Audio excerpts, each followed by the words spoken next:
to Yofi Channel.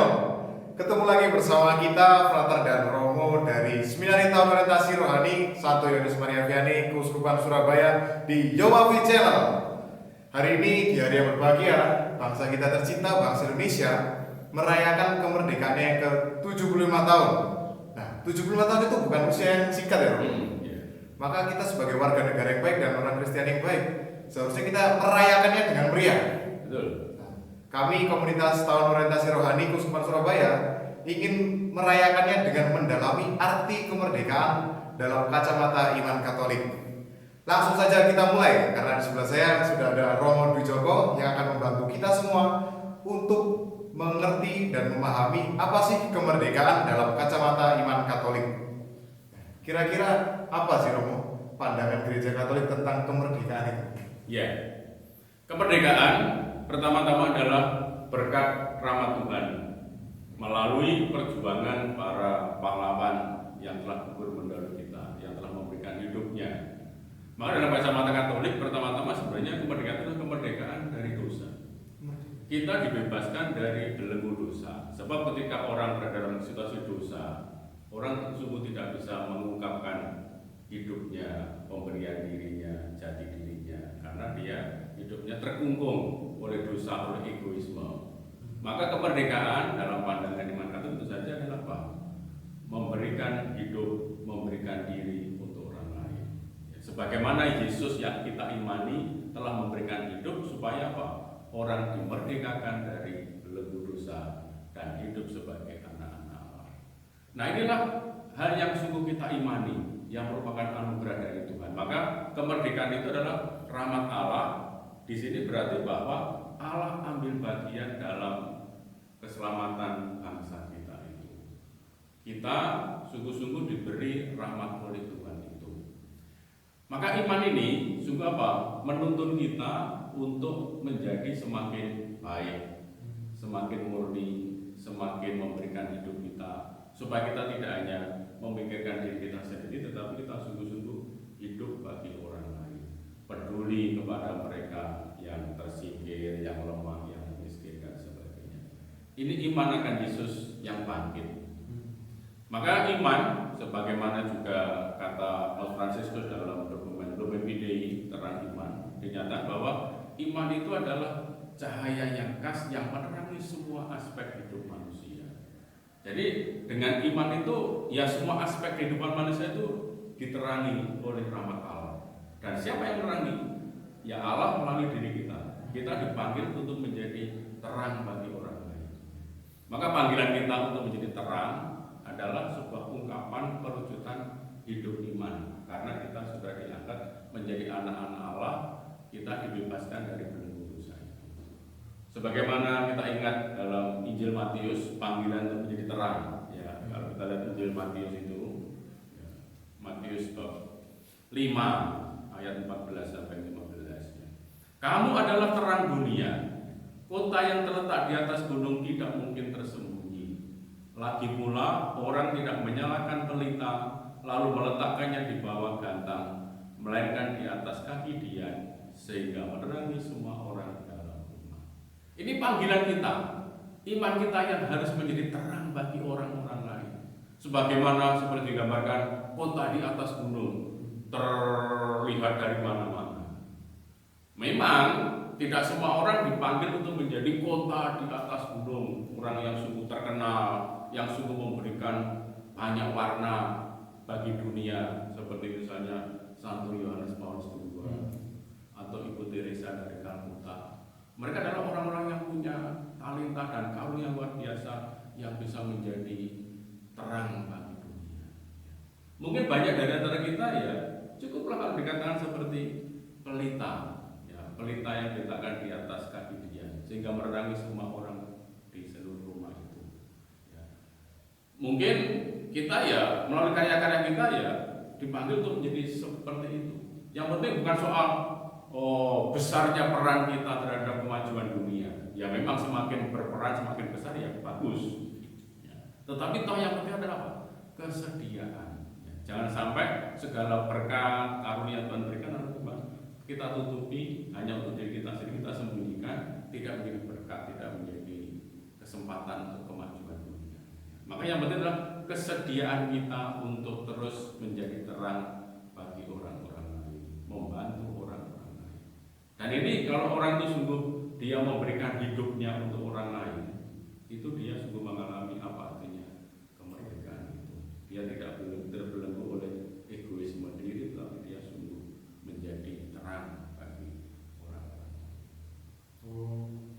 Gitu teman-teman, arti kemerdekaan dalam kacamata iman Katolik. Nah kalau sudah tahu, terus gimana sih Rom caranya kita mengimplementasikan atau mengisi kemerdekaan dalam kacamata iman Katolik yang benar itu seperti apa Rom? Memang ya kemerdekaan yang menjadi anugerah Tuhan tadi harus kita pertanggungjawabkan. Anugerah yang diberikan Tuhan harus kita pertanggungjawabkan. Lalu kita tidak menyia-nyiakan anugerah itu, sebab rahmat Allah yang tidak ditanggapi itu akan sia-sia. Untuk apa Allah memberikan rahmat kalau kita tidak sungguh menanggapi? Maka tugas kita sebagai orang-orang yang merdeka adalah mengisi kemerdekaan itu. Santo Petrus memberikan nasihat yang amat indah bagaimana kita mengisi kemerdekaan itu. Santo Petrus ya, dalam surat pertama Petrus bab 2 ya, dikatakan dengan amat indah ayat 16 ya, juga ada sekitar itu. Hiduplah sebagai orang yang merdeka dan bukan seperti mereka yang menyalahgunakan kemerdekaan itu untuk menyelubungi kejahatan-kejahatan mereka, tetapi hiduplah sebagai hamba Allah. Nah, ini suatu nasihat yang sangat baik ya. Ayat 17, hormatilah semua orang, kasihlah saudara-saudaramu, takutlah akan Allah, hormatilah raja ya. Ini cara-cara praktis untuk mengisi kemerdekaan sebagai tanggapan akan anugerah Allah itu, supaya kita sungguh-sungguh hidup sebagai orang merdeka, tidak menyalahgunakan kemerdekaan justru untuk menutupi kejahatan-kejahatan. Sebab seringkali banyak orang ya justru ini kesempatan yang baik, kesempatan untuk memperkaya diri dengan korupsi macam-macam ya. Ya ini sebenarnya kemerdekaan, kebebasan yang diberikan justru disalahgunakan. Kita justru harus mengisinya dengan hal-hal yang positif, hal-hal yang konstruktif yang bisa membangun untuk kebaikan kesejahteraan sesama. Ada banyak hal yang bisa dibuat ya. Kalau misalnya masa pandemi ini, kita lihat bagaimana orang-orang yang berdiri di garda depan, para dokter, para perawat yang rela memberikan hidupnya, bahkan rela mengorbankan nyawanya demi orang-orang yang dirawat, sebagai ungkapan bahwa saya adalah orang yang sungguh punya kebebasan batin merdeka membantu orang lain. Ada banyak hal dalam skala-skala yang seperti sederhana ya, kita bagaimana kita menjadi orang yang baik, yang menjadi teladan bagi orang lain, yang tadi menjadi terang tadi. Misalnya di jalanan lampu merah, ya banyak orang serobot begitu saja. Ya itu sesuatu hal yang tidak terpuji, tidak sungguh mengungkapkan saya sebagai orang yang benar-benar merdeka. Ya. Atau misalnya soal kewajiban membayar pajak, ada orang yang seringkali malah ngemplang pajak dan sebagainya, tidak taat atau sering molor-molor dan sebagainya. Atau sudah ada peringatan bahwa kita kalau di kendaraan mengendarai tidak boleh main HP. Banyak orang yang sambil mengendarai main HP. Nanti bisa apa? Mencelakakan bukan hanya dirinya tapi juga orang-orang lain. Orang tidak menghargai orang-orang lain. Lalu juga dikatakan di sini apa? Menghormati. Hormatilah sesama manusia. Hormatilah semua orang. Iman tadi itu juga akan membimbing orang untuk memberikan penghormatan kepada orang lain. Maka kalau kita juga menghormati, membangun persaudaraan dengan orang lain, itu adalah cara-cara bagaimana kita sungguh mengisi kemerdekaan itu. Sebab setiap orang itu sungguh-sungguh berharga dan punya martabat yang amat mulia di hati Allah. Allah menciptakan manusia dengan indah dan dikatakan secitra, segambar dengan Allah. Maka martabat manusia itu sungguh-sungguh akan luhur. Maka kalau kita misalnya kurang menghormati, kita menyingkirkan, melecehkan orang lain, merendahkan martabatnya, kita sebenarnya masih dalam belenggu dosa, belum sungguh-sungguh merdeka. Merdeka berarti bahwa kita sungguh-sungguh mencintai orang-orang lain, menghargai mereka sebagaimana Allah menghargai setiap orang. Dan itu panggilan kita. Panggilan kita adalah membantu supaya orang-orang lain juga sungguh-sungguh akhirnya mempunyai martabat yang sama, secitra dengan Allah. Ya, itu cara-cara kita mengisi kemerdekaan kita itu. Oke, tadi kita sudah dengar tentang apa sih kemerdekaan dalam kacamata iman Katolik dan juga bagaimana kita mengisi kemerdekaannya. Lalu dari tadi Romo Dwi Joko menyinggung tentang kemerdekaan adalah berkat rahmat Tuhan. Oh iya. Nah, kenapa sih kok Tuhan mau memberi kita berkat dengan kemerdekaan yang Ia berikan kepada kita ini? Oh iya, iya. Karena sebenarnya kalau Allah memberikan berkat, itu maksudnya bukan untuk diri saya sendiri. Berkat itu selalu diberikan untuk apa? Untuk semua orang. Supaya semua orang sungguh mengalami kesejahteraan dan kebaikan. Maka kalau Tuhan memberkati kita dengan anugerah kemerdekaan, itu supaya kemerdekaan itu sungguh-sungguh bisa dirasakan oleh semua orang. Supaya hidupku yang merdeka, yang telah dibebaskan dari belenggu dosa, itu sungguh-sungguh hidupku menjadi berkat untuk orang lain. Maka saya diberkati supaya apa? Hidupku menjadi berkat. Tidak menjadi sarana yang justru mengacaukan hidup sesama saya, tidak. Supaya hidup itu punya makna ketika saya sungguh-sungguh menghadirkan hidupku, memberikan hidupku untuk orang-orang lain. Menjadi berkat berarti saya bertumbuh menjadi orang-orang yang memang patuh kepada, pertama-tama memang kepada Allah yang telah memberi kita berkat anugerah kehidupan itu. Lalu kedua ya kepada para pemimpin penyelenggara negara itu, atau juga kita sebagai orang beriman kepada pimpinan gereja. Ya, karena dengan kita menghormati, kita mendukung misalnya program pemerintah, kita sungguh bekerja sama untuk memajukan itu semua, kita sebenarnya taat kepada Allah sendiri, kita menghormati Allah yang telah memberikan berkat. Masih ada banyak berkat-berkat lain yang kita terima. Ya, misalnya sekarang yang sungguh sedang marak itu adalah berkat hak kebebasan berpendapat. Itu suatu berkat yang luar biasa dari Tuhan. Ya. Sekarang kemajuan ilmu pengetahuan, ilmu sosial, komunikasi sosial, alat sosial itu sungguh begitu cepat sekali. Ya. Tapi berkat itu juga bisa disalahgunakan.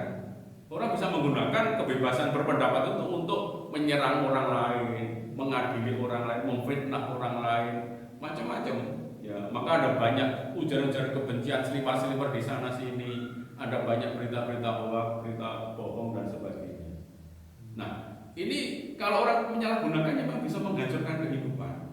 Tetapi orang bisa memanfaatkannya dengan baik dan ini menjadi berkat. Ini menjadi sarana alat untuk sungguh-sungguh membangun kehidupan. Santo Paulus memberikan nasihat yang amat indah, saya kira. Ya, nasihatnya Santo Paulus.